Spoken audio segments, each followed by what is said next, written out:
Hello, this is MattiAce, and in this video I want to focus on statistics, how statistics is interpreted, and how a lot of people put a lot of focus on it. So now there's a lot of pilots that specialize in what you see me doing here, flying high, ambushing your opponents and try to one-clip them from above before they have a chance to react.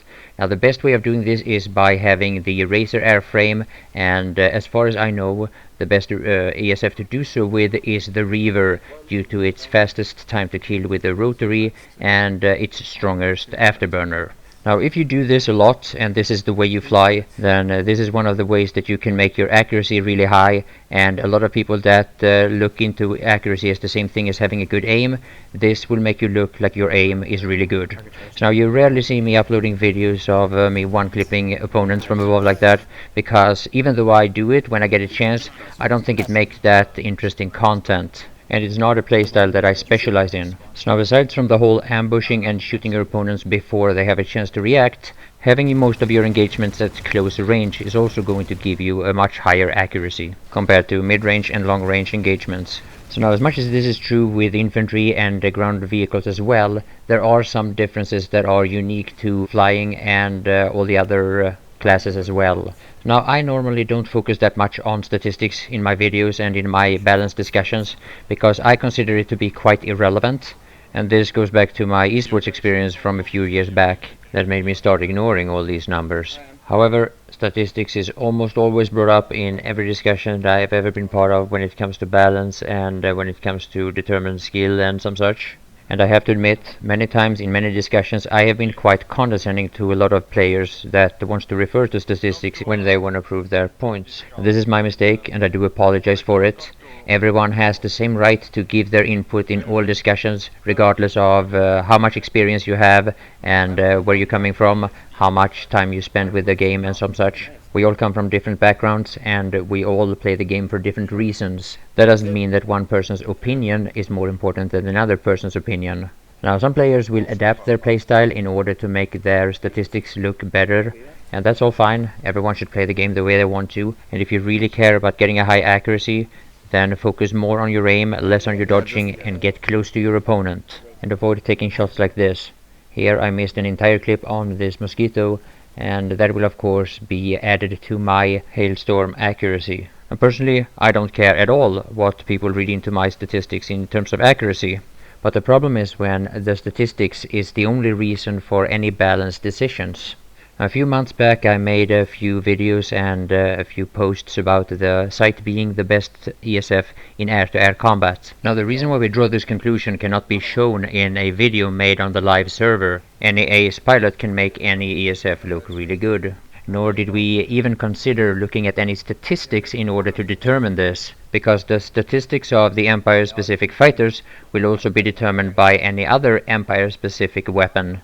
And up until a few weeks ago, the most deciding weapon has been the Striker. Instead, me and some of the best air-to-air pilots in the game did thousands of air-to-air combats on the test server, and everything that we learned from that we took with us to the live servers. We tried it out, and then we went back on the test server again and kept on with our tests. And if you're interested in these videos and you haven't seen them yet, the links to them will be in the description. Now there was of course quite a lot of players that argued against it when this was first presented, but by now almost everyone knows that in a pure air-to-air combat situation, a mosquito doesn't really have a chance against a sight, assuming that the pilots are on equal level. So now maybe you are one of those players that still believe that the mosquito can match the sight in an air-to-air duel, but make no mistake, me and several other pilots can easily prove you wrong. And after performance update 2, this is even more true than it was before.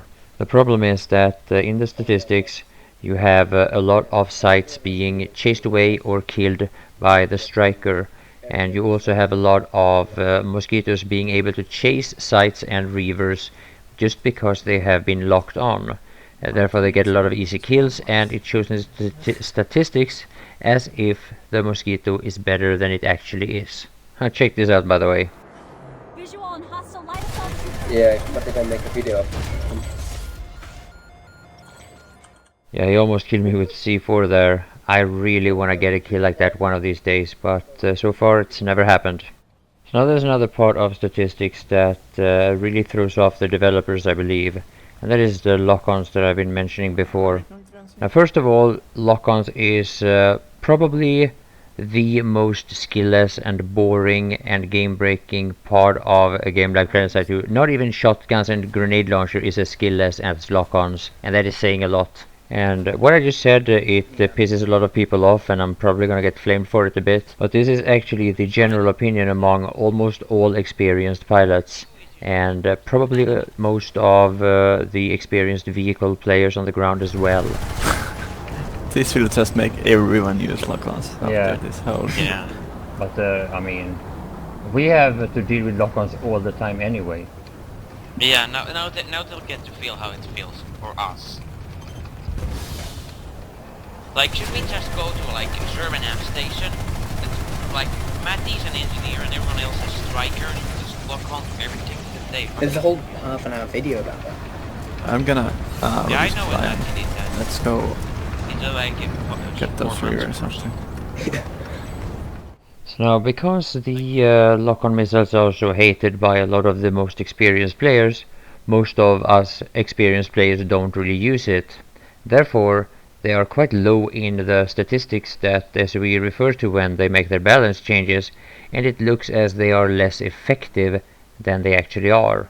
Another problem with the lock-ons is that with the more experienced players, you can deal quite some damage with the lock-ons. You can force your opponent to do some very predictable maneuvers, and then you can finish them off with your primary gun, but that will make the statistic look like it's the primary gun that is good, when in fact it was the lock-on missile that was the main reason why you got the kill in the first place. Another funny thing about this Tomcat piece of shit missiles here, I actually got them. I actually spent my search and got these missiles. And our opponents on the NC and the Vanir side, they barely even use flares. I don't know why. I mean, I could never fly on Cobalt without flares. On other servers I can do it, but on Cobalt, not a chance. I mean, most people know who I am here, and I play in Bling, which is a quite well-known outfit as well. But what I realized when I'm using lock-ons on my opponents is that it's only the experienced and good pilots that are using flares.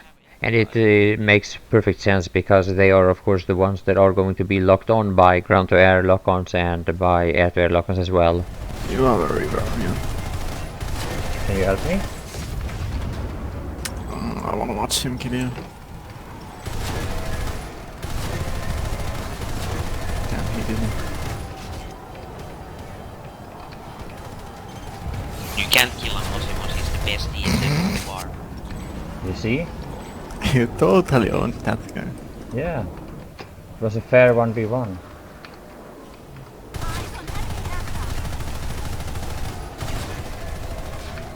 I'm gonna make a fucking Reddit post about our lock-on use. I think I'm gonna do that. Yeah, Cobalt subreddit. I'm gonna do a post. So anyway, as we have decided that they had to nerf the air-to-air guns because they were too effective at killing infantry and tanks. Yeah, in this game.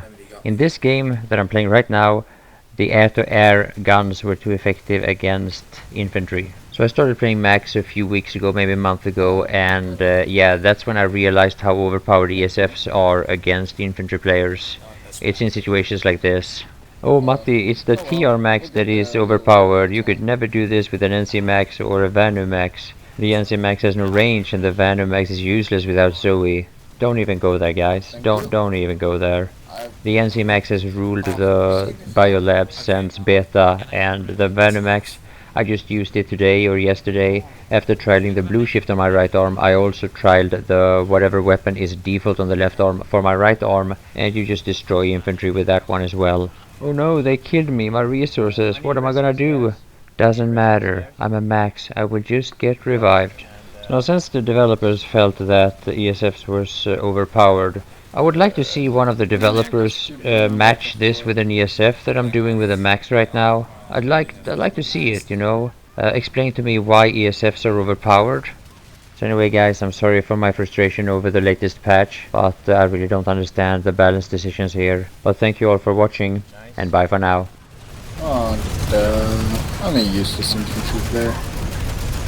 If you I'm feel, really yeah, bad then you for should go ages. with the max. It doesn't matter how bad you are, you're still gonna do good with the max. Yeah, I am with a max. Oh, nice. That's why I say I'm useless. Okay. I get to kill